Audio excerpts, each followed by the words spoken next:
रायबरेली से नामांकन करने के बाद कांग्रेस नेता राहुल गांधी ने सोशल मीडिया एक्स पर एक भावनात्मक पोस्ट शेयर किया है। इसमें उन्होंने लिखा, रायबरेली से नामांकन मेरे लिए भावुक पल था। मेरी मां ने मुझे बड़े भरोसे के साथ परिवार की कर्म भूमि सौंपी है और उसकी सेवा का मौका दिया है।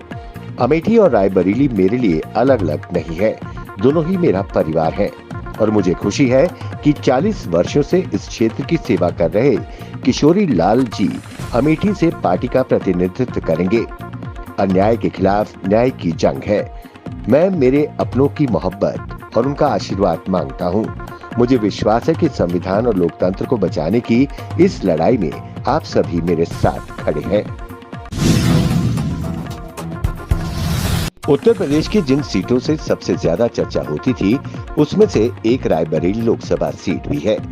ये राज्य की इकलौती सीट है जहां 2019 में कांग्रेस को जीत मिली थी। सोनिया गांधी अब राज्यसभा के लिए निर्वाचित हो चुकी हैं। ऐसे में सबसे बड़ा सवाल ये था कि अब कांग्रेस पार्टी यहां से किसे मौका देगी, जिस पर कांग्रेस का गढ़ बचाने की चुनौती होगी। कांग्रेस ने काफी इंतजार के बाद रायबरेली लोकसभा सीट से राहुल गांधी को उम्मीदवार घोषित कर दिया। राहुल गांधी अपनी पुरानी सीट अमेठी को छोड़कर रायबरेली से नामांकन भर दिया। इस दौरान उनके साथ सोनिया गांधी, प्रियंका गांधी, राष्ट्रीय अध्यक्ष मल्लिकार्जुन खड़गे व अन्य नेता मौजूद रहे। देश में लोकसभा चुनाव को लेकर सियासी माहौल गर्म है।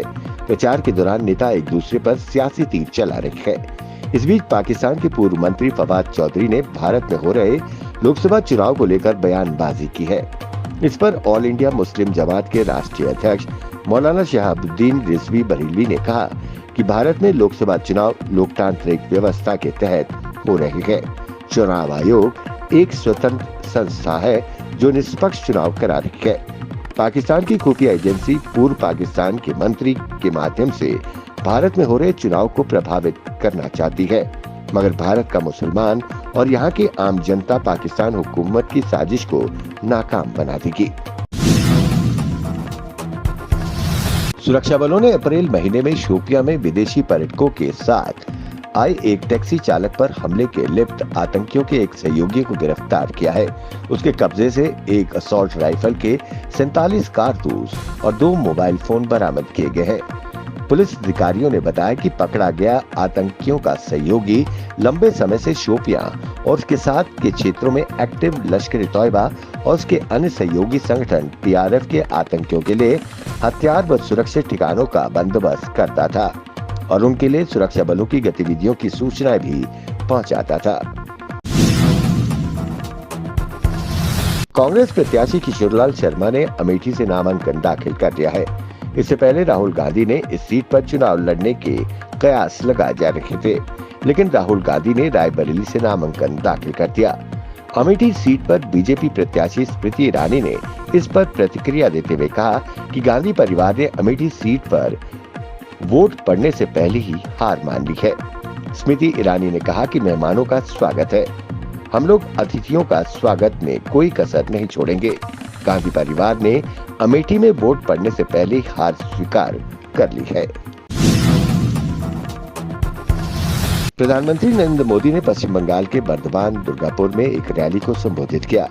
इस रैली को संबोधित करते हुए प्रधानमंत्री मोदी ने कहा कि बंगाल भाजपा एक अलग कानूनी सेल बनाएगी जो उन वास्तविक शिक्षकों को कानूनी मदद देगी जिनकी नौकरी स्कूल सर्विस आयोग के घोटाले में चली गई है।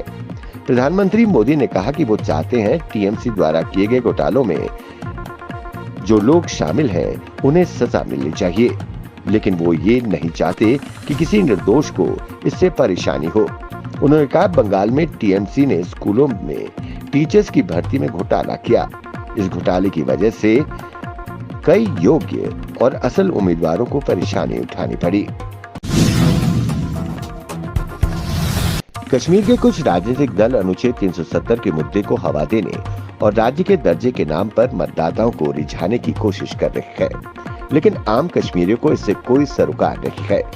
आम लोग रोजगार, बिजली, पानी जैसी मूलभूत सुविधाओं के साथ युवाओं में बढ़ते नशे की लत जैसी चुनौतियों से निपटारे के लिए ठोस उपाय चाहते हैं। लोग अब आतंकवाद और अलगाववाद की बात नहीं करते, बल्कि चाहते हैं कश्मीर में बड़े बड़े उद्योग स्थापित हो। जो इन्हें पूरा करने का वादा करेगा, हमारा वोट उसी को जाएगा।